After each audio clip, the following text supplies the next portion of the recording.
जेवर एयरपोर्ट से लखनऊ आए 170 किसानों का सीएम योगी ने स्वागत किया। इस दौरान जेवर के किसानों से सीएम योगी का संवाद हुआ। सीएम ने कहा कि आज का दिन जेवर के लिए ऐतिहासिक है और वक्त सबका आता है, कुछ बनते हैं कुछ बिखरते हैं। उन्होंने कहा कि अवसर का लाभ लेने वाला ही सफल होता है। सीएम ने यह भी कहा कि 2017 से पहले किसान का शोषण होता था और जेवर में 2017 से पहले साधन नहीं थे, लेकिन अब पूरी दुनिया से लोग जेवर आना चाहते हैं। प्रधानमंत्री नरेंद्र मोदी ने एक्स पर पोस्ट किया, अमेरिका ईरान में शांति समझौता का स्वागत किया। कहा, इस संघर्ष में दुनिया भर में आर्थिक उथल पुथल हुई, कई देशों को जान माल का नुकसान हुआ। अयोध्या में चढ़ावा कांड की एसआईटी जांच को लेकर श्री राम जन्मभूमि तीर्थ क्षेत्र ट्रस्ट के अध्यक्ष निपेंद्र मिश्रा का बयान सामने आया। उन्होंने कहा कि एसआईटी जांच का फोकस अपराध और सुधार के पहलुओं पर रहेगा। इस मामले में अपराध के साथ साथ लोगों का विश्वास बहाल करने के विषय पर भी फोकस किया जाएगा। नोएडा इंटरनेशनल एयरपोर्ट से पहली उड़ान के दौरान जेवर के 170 किसानों ने लखनऊ तक का सफर किया। इस अवसर पर केंद्रीय नागरिक उड्डयन मंत्री और जेवर विधायक धीरेन्द्र सिंह भी मौजूद रहे। धीरेन्द्र सिंह ने इसे एक ऐतिहासिक क्षण बताते हुए कहा कि जिन किसानों ने विकास के लिए अपनी जमीन दे दी थी, आज उन्हीं के परिवार उसी धरती से हवाई यात्रा कर रहे हैं। वाणिज्य और उद्योग मंत्रालय ने अहम जानकारी दी है। मई के महीने में थोक महंगाई बढ़ी, थोक महंगाई दर बढ़कर 9.68% और अप्रैल में थोक महंगाई दर 8.26% थी। पश्चिम एशिया की स्थिति को लेकर केंद्र सरकार ने बैठक की। बैठक के बाद जानकारी देते हुए बताया कि देश में पर्याप्त मात्रा में ईंधन उपलब्ध है और पेट्रोल डीजल की कोई कमी नहीं है। केंद्र के अनुसार पेट्रोलियम आपूर्ति की स्थिति सामान्य बनी हुई है। वहीं भारतीय जहाज दिशा हॉर्मुज से निकल चुका है और 18 जून तक भारत पहुंच जाएगा। यह जहाज 62,370 टन एलएनजी कार्गो लेकर आ रहा है। ओवैसी से गठबंधन को लेकर इमरान मसूद ने कहा कि राहुल गांधी के नेतृत्व में ही जीत हासिल की जा सकती है।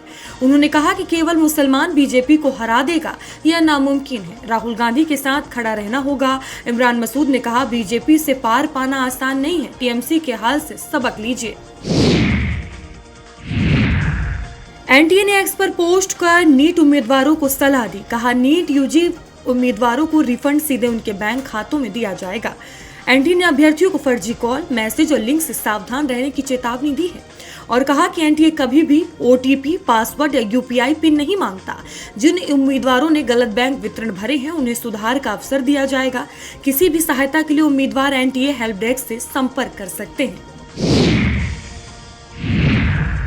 ज्ञान बिंदु कोचिंग के संचालक रोशन आनंद जेल से बाहर आने के बाद खान सर पर उन्होंने बड़ा आरोप लगाया है। कहा, फैजल खान ने मेरे भाई की हत्या कराई है। बता दें कि रोशन आनंद के भाई प्रिंस की नेपाल में संदिग्ध परिस्थितियों में मौत हुई थी। जावेद अली खान के बयान पर इमरान मसूद ने प्रतिक्रिया दी। कहा, बहुसंख्यक समाज में मोहब्बत और भाईचारा है।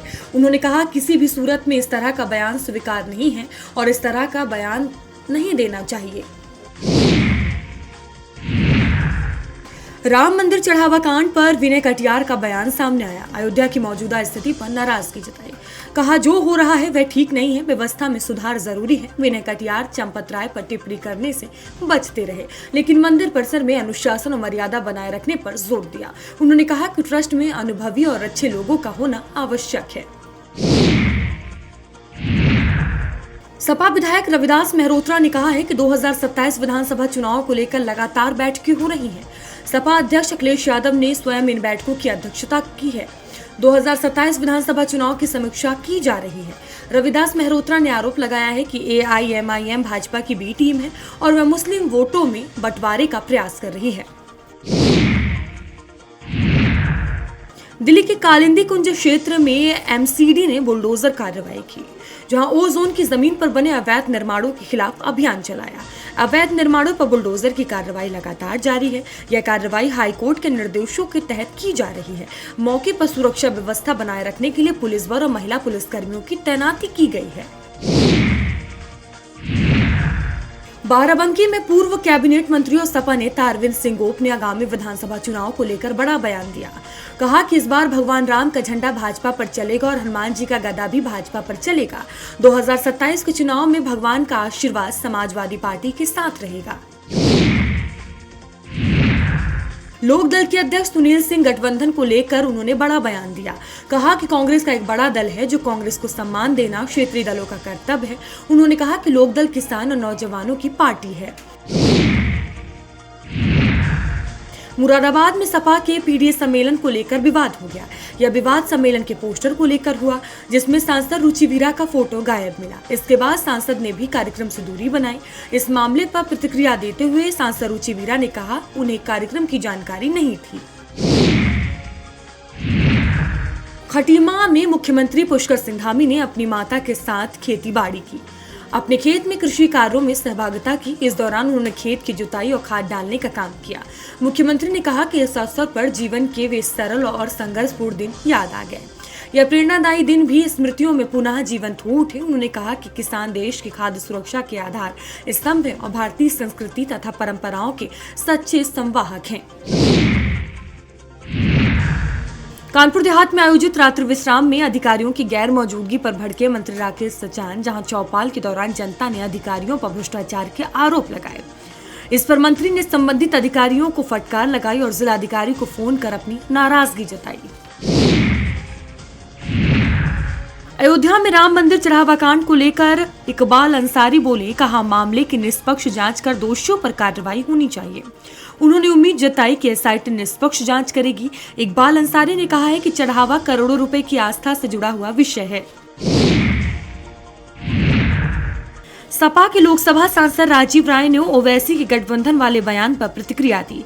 कहा, ये बीजेपी के लोग हैं और जो बीजेपी बुलवाती है वही बोलती हैं। राजीव राय ने कहा कि ओवैसी का कोई अस्तित्व नहीं है। उन्होंने यह भी कहा कि ओवैसी के चुनाव लड़ने से समाजवादी पार्टी को कोई नुकसान नहीं होगा।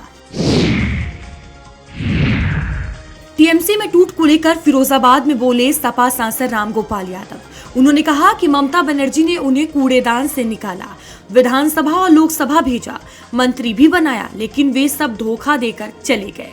रामगोपाल यादव ने कहा कि टीएमसी तो रहेगी, लेकिन उनका कोई ठिकाना नहीं होगा।